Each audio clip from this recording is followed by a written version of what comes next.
Hey guys, so last week you read chapter 4. We're going to review that quickly. Okay, so chapter 4 was the Battle of the Cowshed chapter. And basically, what happens here is that Mr. Jones, remember, he was the original owner of the farm before the animals and the pigs took over. He recruits a few farmers from neighboring farms. Neighboring farms are owned by a guy named Pilkington and a guy named Frederick.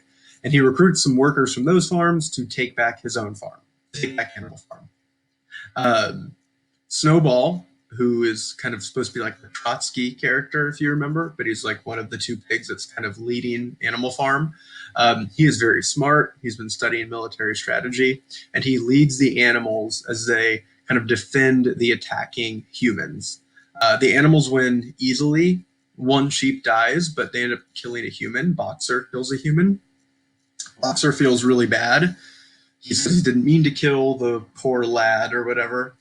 But Snowball says the only good human is a dead human. In other words, like Snowball says, it is fine. You killed a non-animal. You're good. You should not feel bad. You're a hero for doing this. And the animals turn. They memorialize the battle. The day that the battle occurs. They call like a holiday. They create like a little shrine. With like the flag and the rifle. So yeah, it's a huge deal for the animals because now they've successfully defended the farm from attacking humans. So now it's really kind of theirs to do whatever they want with. So that's the chapter. Now this echoes history, like this whole book does. So a little bit of context. This isn't necessarily going to feel like exactly relevant to the events of this chapter, but understanding this will help clarify the chapter and hopefully just help make you smarter people in general. So Marx, he was the guy that invented communism. He wrote the Communist Manifesto. And Trotsky, my wife's in the background. And Trotsky is a real life communist who in the book is kind of like Snowball. They believe that communism would spread from country to country. So again, communism is a system of government. But the early people that designed communism and were the communist leaders, they thought that communism would go from country to country to country to country because so much of the world at that time and now was poor. And in communism, everyone's supposed to be equal. There's not supposed to be poor people or rich people or starving people or people that have too much. Everyone's supposed to have the same. So the idea was that if communism starts in one country, the people in the countries in the surrounding countries would look at the communist country and say, wait, well, I'm poor, my family is starving, and look at the communist country, it's perfect. Everyone's equal, everyone has the same amount. I want that. And so a firm belief in communism was that once it starts, it won't stop until like the whole world is communist. It wasn't just a system of government, it was almost like a religion in that sense. So non-communist countries were looking at what was going on in Russia, the first communist country, and were very afraid of this. They were not communist. These are America, us, England, Germany. These were capitalist countries, fascist countries, Germany was. And they were deathly afraid that communism was going to spread to their countries because the people in power, the rich people, did not want communism to happen because communism was going to say, you're not rich anymore. We're going to take your stuff, give it to the poor people. They did not want that. So America was constantly trying to sabotage the communists in Russia through like spy stuff and through various means. We never went to war with Russia. We almost did many times, but we were constantly trying to kind of undermine the communists in Russia. But we were also, America was very afraid of communism spreading from place to place. We believed in something called the domino effect, which we've sort of been talking about already. The domino effect was the idea that if one country becomes communist, the countries surrounding it would eventually become communist. And then that would lead to more and more countries in any region of the world becoming communist. That was considered a very bad thing by the US government. So this idea, the domino effect, led to two wars. The Korean War, which hopefully you've at least heard the name of, happened in 1950. Remember that World War II happened from 1939 to 1945. So the Korean War happened right after World War II. And the Korean War happened because North Korea became communist.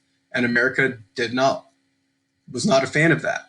So America went in to North Korea, and we were trying to defeat the communists there. China, which was a communist country, was supporting North Korea. So in the Korean War, us Americans were kind of fighting the Chinese army in Korea. Now, what happened in the Korean War was we kind of tied that war.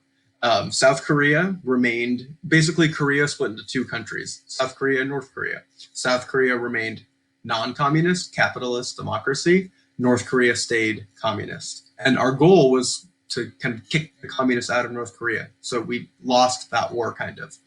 The second war that the domino effect led to was Vietnam. Many of you have probably heard of the war in Vietnam. That was going on in the 1960s and early 1970s, so not that long ago. The war in Vietnam was really notorious because it lasted for like 10 years. And it was the last time in the United States that we instituted a draft, meaning if you were a male, like a dude, age like 18 to 25 or 30, and especially if you didn't have a lot of money or you didn't go to college, the United States of America was going to draft you, meaning they were going to make you join the army to fight in the Vietnam War.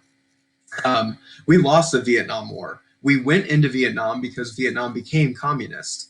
And so we went into that country to try to defeat the communist forces, and we just couldn't. We kind of kept losing turn after turn to the communists in Vietnam.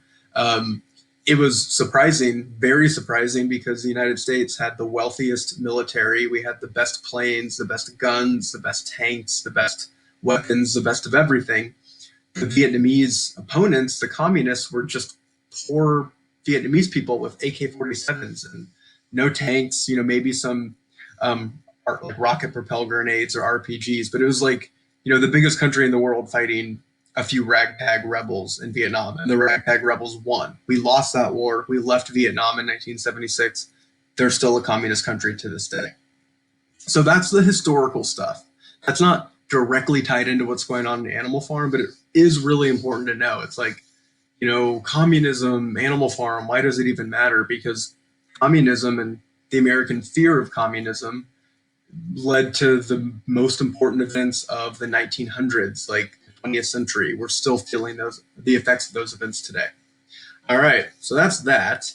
Looking forward to this week. I kind of didn't pace this out well. I didn't realize how close we were to school being over, so we really got to finish the book. So this week, you're only doing one thing. You're reading 3 chapters. There's an audiobook version of those 3 chapters. The audiobook version is about an hour total. So if you listen to the audiobook as you read, the whole thing should take you about an hour. And there is some while you read activities as you read the book or as you read the chapter. So chapter 5, 6, and 7, there's 5 questions for each. The questions are surface level. They're just about what you're reading. So as you're reading, first question, what happened to Molly? As you're reading chapter 5, you find out what happens to Molly. Answer that question. Question 2, Napoleon and Snowball disagree on the windmill. What else did they disagree on? As you find that answer, write in your answer. They go in order, so you don't have to, you can just go one question at a time, down the list as you read, and you should be able to answer them. I'm having you do this so that way I know that you're actually reading and hopefully understanding it. So yeah, that's it for this week. You're just going to read those 3 chapters, answer these questions. If you have any questions about the book, please feel free to email me or hit me up on Google Classroom. All right, bye.